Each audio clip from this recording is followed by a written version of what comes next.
আসসালামু আলাইকুম সম্মানিত সুধী, আশা করি সবাই ভালো আছেন। আমার এই ভিডিওটি মূলত ডেন্টাল সার্জনদের উদ্দেশ্য করে তৈরি করা। আমি নিজে একজন দাঁতের চিকিৎসক। তো সব দাঁতের চিকিৎসক বৃন্দ যারা আছেন বাংলাদেশের আশেপাশে আনাচে কানাচে ছড়িয়ে ছিটিয়ে আছেন, সবার জন্য গুরুত্বপূর্ণ একটি বিষয় নিয়ে আজকে কথা বলার জন্য আপনাদের সামনে উপস্থিত হয়েছি। আর সেই গুরুত্বপূর্ণ বিষয়টি হচ্ছে, আপনারা আমার পাশেই দেখতে পাচ্ছেন যে একটি এয়ার কম্প্রেসর মেশিন। তো এটি আমরা আসলে সমস্ত চেম্বারে কিন্তু আমরা ব্যবহার করি এয়ার কম্প্রেসর মেশিনটি। তো এটি আমাদের জন্য আসলে চেম্বারে একটি যে গুরুত্বপূর্ণ বিষয় বলে, সবচেয়ে গুরুত্বপূর্ণ বিষয় কিন্তু এয়ার কম্প্রেসর। অনেকে আসলে শব্দের কারণে এটিকে চেম্বারে রাখেন না, রাখেন বাইরে, আবার অনেকে আবার চেম্বারে ভেতরেও রেখে দেন। তো কাজেই হচ্ছে এয়ার কম্প্রেসর মেশিনের ক্ষেত্রে অনেক সময় দেখা যায় যে এই মেশিনটি যদি আমরা সঠিকভাবে রক্ষণাবেক্ষণ না করি, তাহলে সেক্ষেত্রে কিন্তু আমরা অনেক সমস্যার সম্মুখীন হতে পারি। তো প্রিয় দর্শক, আমরা আজকে এই বিষয়গুলো নিয়ে আলোকপাত করব। চলুন আমরা শুরু করি। তো প্রিয় দর্শকবৃন্দ, যে বিষয়টি আমরা বলছিলাম সেটি হচ্ছে যে এয়ার কম্প্রেসর, এটি আমরা ব্যবহার করে থাকি। প্রত্যেকটি জিনিস যেমন যত্ন করলে রত্ন মিলে, আমরা একটা কথা জানি। তো আপনি যেমন যত্ন সহকারে যদি একটি বিষয়কে, একটি মেশিনকে আমরা ব্যবহার করি, এটি কিন্তু অনেক ভালো দিন, অনেক দিন টিকবে। তো যার কারণে হচ্ছে প্রত্যেকটা মেশিনের পাশাপাশি এরও রয়েছে মেনটেনেন্স। এটি যদি আমরা রক্ষণাবেক্ষণ সঠিক পরিমাণে করি, তাহলে কিন্তু এটির সমস্যা কম হবে এবং আমরাও এই মেশিন থেকে ভালো একটি সার্ভিস পাবো। এবার আসেন যে কি কি সমস্যা আসলে আমরা ফেস করতে পারি। যেমন অনেকে বলেন যে কম্প্রেসর মেশিনে থেকে সঠিক পরিমাণে বাতাসের প্রেসার পাচ্ছি না, অনেকে বলেন যে স্লো হয়ে গেছে, অনেকে বলেন যে অনেক ঘটঘট ঘটঘট করে শব্দ হচ্ছে অনেক বেশি, আবার অনেকে বলেন যে আমরা মেশিনে দিচ্ছি, পাওয়ার আসে না। আবার অনেক সময় দেখা যায় যে আরো বিভিন্ন ধরনের সমস্যার কথা অনেকে বলে থাকেন। তো আমি মনে করি যে আমি যেভাবে আসলে এটিকে মেনটেন করি সেটা আপনাদের সঙ্গে শেয়ার করি, আশা করি আপনাদেরও কাজে লাগতে পারে। তো যে বিষয়টি আসলে মেইন ফোকাস আমাদের, সেটি হচ্ছে যে এয়ার কম্প্রেসর মেশিনে মূলত যে কাজটা করে সেটা হচ্ছে এর আশেপাশের সারাউন্ডিংস এর যে বাতাসটা আছে, এয়ার সারফেস, তো সেই এয়ারকে সে ইনটেক করে মোটরের মাধ্যমে কিন্তু একটি প্রকোষ্ঠে প্রেসার দিয়ে তারপরে বাতাসটাকে ভেতরে রাখে এবং বাতাসটাকে আমাদের প্রেসারের মাধ্যমে দিয়ে আমাদের বিভিন্ন যন্ত্র, এয়ার রোটর বা হচ্ছে হ্যান্ডপিস, সেগুলোতে অনেক জোরে বাতাসের প্রবাহটা হয়ে থাকে। তো এই বাতাসকে যখন আমরা ফিজিক্সে পড়ে এসেছি যে বাতাসকে যখন সংকুচিত করা হয়, তখন বাতাসের মধ্যে যে পানির কণাগুলো থাকে সেগুলো ঘনীভূত হয় এবং সেগুলো ঘনীভূত হওয়ার মাধ্যমে সেগুলো কিন্তু জমা হতে থাকে। একটি পদার্থ আছে যেটিকে সংকোচন করা যায় না, সেটি হচ্ছে তরল পদার্থ, অর্থাৎ পানি। আমাদের আশেপাশে বাতাসে কিন্তু প্রচুর জলীয় বাষ্প রয়েছে এবং সেগুলো কিন্তু আমরা দেখতে পাই না, আর্দ্রতা রয়েছে।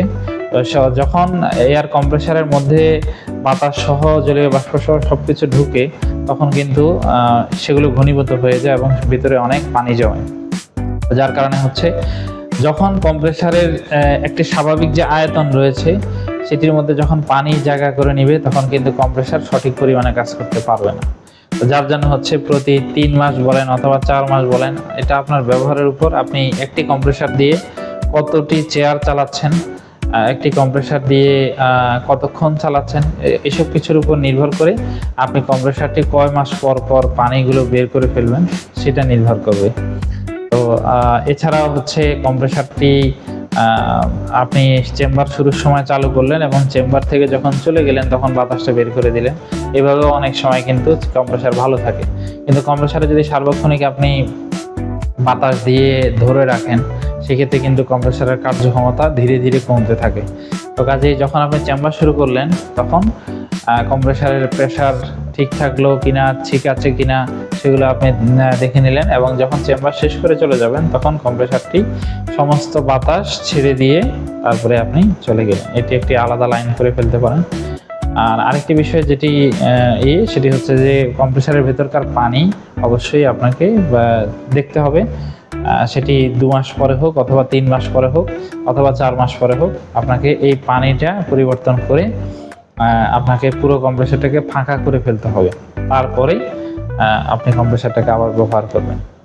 তো এইভাবে যদি আপনি কম্প্রেসারটাকে ব্যবহার করেন, এরপর কম্প্রেসারের ভিতরে কিন্তু ফিল্টার আছে, সেগুলো ফিল্টারটা যদি আপনি একটু দেখেন, তাহলে ফিল্টারটা যদি পরিবর্তন রাখেন, ফিল্টারের যে ছাঁকনিটা আছে এটার ভিতরে কিন্তু অনেক ধুলাবালি ময়লা জমে, তো সেটা যদি আপনি পরিষ্কার করে রাখেন তাহলে কিন্তু কম্প্রেসার থেকে আপনি ভালো একটি সার্ভিস পাবেন।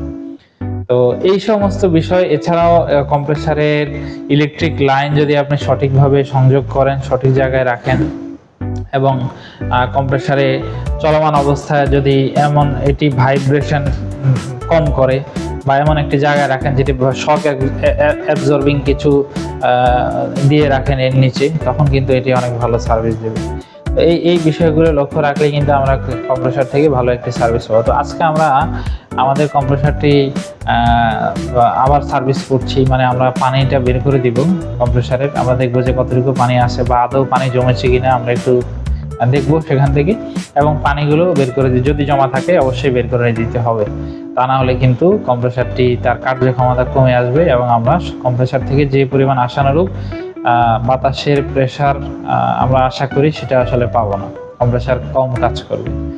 তো চলুন আমরা আসলে একটু দেখে নেই আমরা কিভাবে, অনেকে জিজ্ঞাসাবাদ করেন যে আসলে কম্প্রেসারের পানিটা কিভাবে বের করতে হয় বা কিভাবে এটাকে বের করা যায়। তো তা আপনাদের জন্যই আসলে আমরা আজকে ভিডিওটি করছি, দেখানোর স্বার্থে যে কিভাবে আসলে এটা করলে আমরা ভালো হয়। আমরা দেরি না করি আমরা কম্প্রেসারের কাছে চলে যাব। আমরা বলতে বলতে কম্প্রেসারের কাছে চলে এসেছি। তো কম্প্রেসারের এক একজনের কম্প্রেসার দেখতে এক এক রকম, তো আমি একটু ছোটটাই ব্যবহার করি। আমারটা হচ্ছে মডেল সাইলেন্ট অয়েললেস এয়ার কম্প্রেসার আর কি, এটা অয়েল নাই।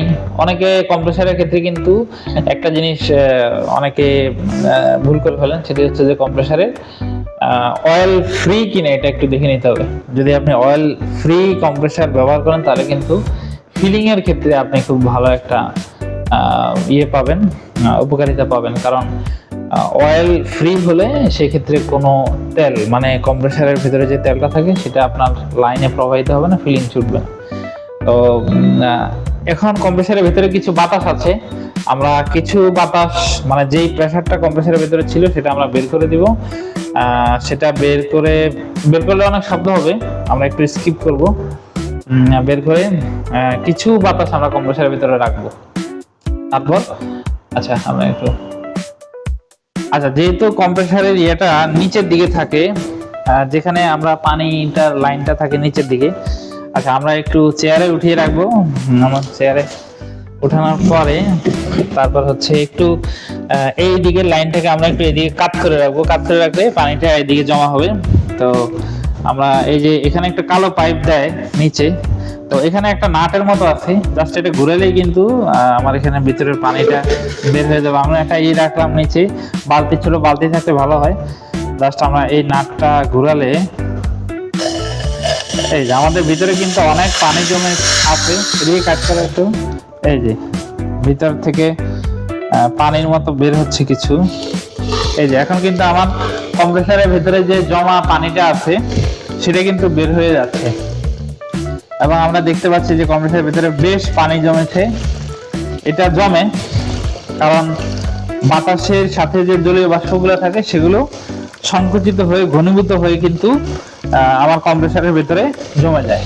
তো কাজে এটাকে অবশ্যই গুরুত্ব সহকারে আমাদের কাজটা করতে হবে, নাহলে কিন্তু কম্প্রেসারটা নষ্ট হয়ে যাওয়ার সম্ভাবনা থাকে। তো এটাকে অবশ্যই, যেমন আমরা এই যে পানি বের করছি, পুরো পানিগুলো বের হয়ে যাচ্ছে। একটু বাতাস আমি কম্প্রেসারের ভিতরে রেখে দিয়েছি, তাহলে আমার এই পানিটা বের করতে সহজ হয়। তো আপনারা দেখতে পাচ্ছেন যে খুব সুন্দর করে কিন্তু আমার এই পানিটা বের হয়ে যাচ্ছে, ভিতরে যে পানিটুকু ছিল সেটা কিন্তু বের হয়ে পড়ে যাবে না। অনেকখানি পানি কিন্তু ভেতরে জমা ছিল, মোটামুটি অনেকখানি পানি জমা ছিল ভেতরে, সেটি বের হয়ে যাচ্ছে এখন। আর বোধহয় নাই। এই যে আমরা কিন্তু কম্প্রেসার থেকে আমরা ভিতরে যে পানিটা জমা ছিল, দেখেন আপনি ভিতরে পুরো পানিটা কিন্তু, না হলে জং ধরে কম্প্রেসারের পানিটা না বের করলে জং ধরে কিন্তু কম্প্রেসারের ক্ষতি করে। দেখেন অনেকখানি কম্প্রেসারের দেওয়ালে এবং ওই যে আমরা একটু আয়রনের মতো এটা দেখতে পাচ্ছি, আয়রন পানি সম্পৃক্ত অবস্থা, অনেকখানি পানি কিন্তু জমে থাকে। তো এই কাজটা আপনারা অবশ্যই করবেন, কম্প্রেসার থেকে পানিগুলো বের করে দিবেন, বের করে দিলেই কিন্তু আপনার কম্প্রেসার সম্পূর্ণ নিরাপদ থাকবে, ভালো থাকবে। তো এই প্রত্যাশা করছি। আজকের জন্য এখানে বিদায় নিচ্ছি। আগামীবারে অবশ্যই আরো নতুন কিছু নিয়ে আপনাদের সামনে উপস্থিত থাকার চেষ্টা করব। সবাই দোয়ায় রাখবেন। আল্লাহ হাফেজ, আসসালামু আলাইকুম।